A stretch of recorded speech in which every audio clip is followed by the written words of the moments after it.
என்னுடைய உணர்வோட உயிரோட கலந்துட்டவர். இது ஜென்மாந்திர பந்தம். ஐயாவை முதல்ல பார்த்த நாள் ஞாபகம் இருக்காமா? கண்டிப்பா. எப்படி இருந்தது? அப்ப பார்த்தப்ப ஒரு சிங்கம், முடியெல்லாம் இன்னும் நிறைய சுருட்டையா இருக்கும், செம கலரு. பார்த்தப்ப ஒரு சிங்கத்தை பார்த்த ஃபீல் வந்துச்சு எனக்கு.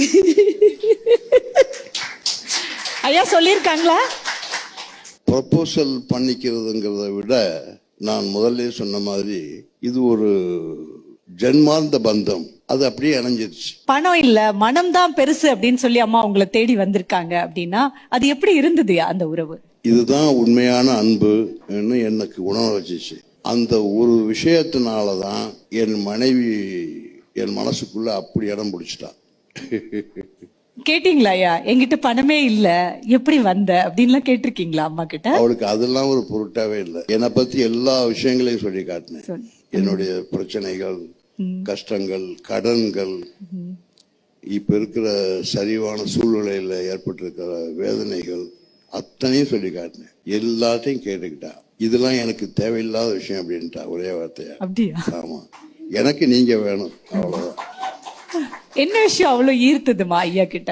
அவருடைய நேர்மை, கம்பீரம், எதுக்காகவும் பொய் சொல்லக்கூடாதுன்றதுல ரொம்ப தெளிவா இருக்கக்கூடியவர்.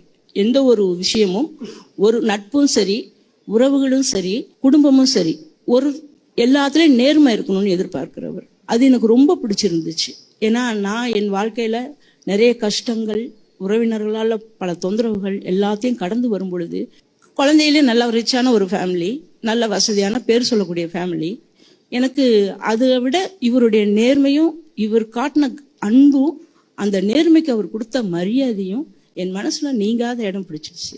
அப்ப நீங்க தான் எனக்கு வேணும். நான் தான் ரொம்ப ஸ்ட்ராங்கா நின்று இதுல இந்த திருமணத்துல இது பண்ணேன். நான் வாழ்க்கையில திருமணம் அப்படிங்கிற ஒரு முடிவை எடுக்கும்போது நீங்க சொன்னீங்க நல்ல பெரிய ஃபேமிலி, செல்லமா வளர்ந்தேன் அப்படின்னு சொல்லிட்டு. ஆனா ராஜ்கிரண் ஐயா அவருடைய வாழ்க்கையில சொன்னாங்க, பணத்தெல்லாம் சுருட்டிட்டு போயிட்டாங்க, தனியா இருக்கேன் அப்படின்னு சொல்லும் போது, பிரச்சனையோட பணம் இல்லை அப்படிங்கும் போது ஒரு பெரிய டெசிஷன் எடுக்கிறீங்க, ஐயா தான் என் வாழ்க்கைன்னு. அது ரொம்ப எளிதா சொல்ல முடியாது இல்லம்மா? கண்டிப்பா. அதாவது இதுக்கு பின்னாடி என்ன வரும் ஏது வரணும் கூட, அவர் என் கணவர், நாங்க இருவரும் சேர்ந்து இந்த இன்னொரு வாழ்க்கையை கட்டமைப்போம். அற்புதமா எங்களால முடியும். பணம் மட்டுமே ஒரு வாழ்க்கைய அமைக்கிறதுக்கு முக்கிய காரணம் இல்ல, பணம் வேணும். அதே சமயத்துல ஒருத்தருக்கு ஒருத்தர் நேர்மையான அன்பு,